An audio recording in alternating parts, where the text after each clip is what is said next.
નમસ્કાર વિદ્યાર્થી મિત્રો, ફોર યોર એક્ઝામ યુટ્યુબ ચેનલમાં આપ સર્વે વિદ્યાર્થીઓનું હાર્દિક સ્વાગત છે.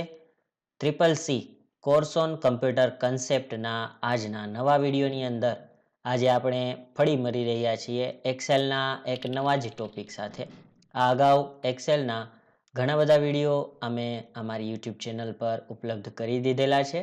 તો આ વિડીયોને જોઈ અને આ વિડીયો તમને પસંદ આવ્યા હોય તો કમેન્ટ કરી અને અમને જણાવજો કે આ વિડીયો તમને કેવા લાગ્યા.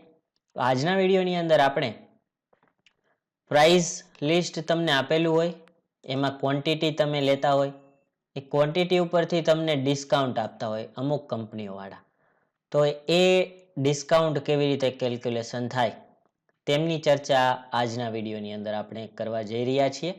તો હવે પછી આપણે તે ચર્ચા વિશે આ એક્સેલની ફોર્મ્યુલા કઈ રીતે લખવી તેના વિશેની આગળની આપણી ચર્ચા રહેશે.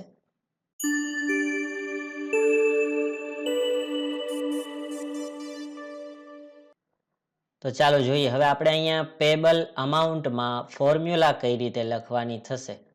તો જેમની અંદર અહીંયા નીચે બેઝિક ફોર્મ્યુલાનું આપણે એક્ઝામ્પલ આપી દીધેલું હોય છે. એ એક્ઝામ્પલ તમારે અહીંયા એને કઈ રીતે ઇમ્પ્લિમેન્ટ કરવું તેનું આજના વિડીયોની અંદર આપણે પ્રેક્ટિકલ કરવા જઈશું. જેમ કે પેબલ અમાઉન્ટ માટે સૌપ્રથમ તમારે ઇક્વલ ટુની સાઇન કરવાની રહેશે. જેમ કે બેઝિક એક્સેલની શરૂઆત કરતા હોઈએ ત્યારે તમારે ફોર્મ્યુલાની શરૂઆત હંમેશા ઇક્વલ ટુની સાઇનથી કરવાની હોય છે. ત્યારબાદ બ્રેકેટ ઓપન કરવાનો રહેશે અને ત્યાં તમારે પ્રાઇસ સેલ એડ્રેસ એટલે કે આ પ્રાઇસ આપણે કયા ખાનાની અંદર લખેલું છે એ તમારે ત્યાં લખવાનું રહેશે. એટલે ત્યાં ટાઈપ કરવાનું થશે તમારે C4. ત્યારબાદ મલ્ટિપ્લિકેશનની સાઇન કરવાની રહેશે અને ત્યારબાદ ક્વોન્ટિટી સેલ એડ્રેસ એટલે કે D4 બ્રેકેટ ક્લોઝ કરવાનો રહેશે. ક્લોઝ કર્યા બાદ તમારે મલ્ટિપ્લિકેશનની સાઇન કરવાની રહેશે અને ત્યારબાદ 1 માઇનસ ડિસ્કાઉન્ટ જે છે એ હંમેશા બાદ કરવાનું હોય છે.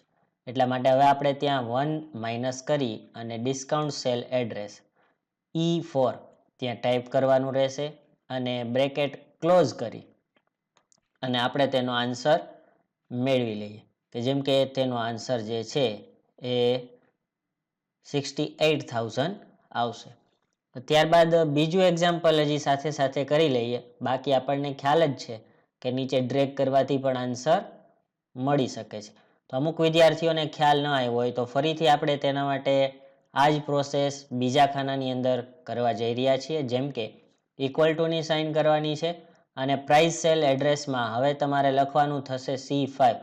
C4 એક વખત આપણે યુઝ કરી દીધેલું છે એટલે નીચેના ખાનાનો જ્યારે આન્સર મેળવવાનો હોય ત્યારે તમારે નીચે C5 એટલે કે એના પછીના ખાના નંબર લખવાના થશે. તો આપણે C5 ત્યારબાદ મલ્ટિપ્લિકેશનની સાઇન અને ક્વોન્ટિટી સેલ એડ્રેસ મતલબ D5 લખ્યા બાદ કૌંસ પૂરો, પાછું મલ્ટિપ્લિકેશનની સાઇન કરવાની રહેશે અને 1 માઇનસ ડિસ્કાઉન્ટ સેલ એડ્રેસ એટલે કે અહીંયા ડિસ્કાઉન્ટ જે છે આપણે E5માં આપેલું છે. તો હવે બ્રેકેટ ક્લોઝ કરી એન્ટર આપશો એટલે તમને ત્યાં એનું પણ આન્સર જોવા મળશે. હવે તમે જે છે એ સેલને ડ્રેગ કરી અને નીચે આન્સર મેળવી શકો છો.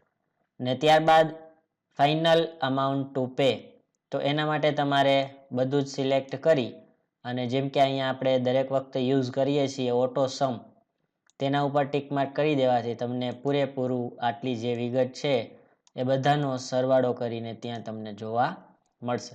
તો વિદ્યાર્થી મિત્રો, આવા જ નવા નવા વિડીયો જાણવા જોવા માટે તમે અમારી યુટ્યુબ ચેનલ સાથે જોડાયેલા રહેજો અને આ વિડીયોને વધુને વધુ શેર કરજો એવી મારી આપ સર્વેને વિનંતી છે. આવજો વિદ્યાર્થી મિત્રો.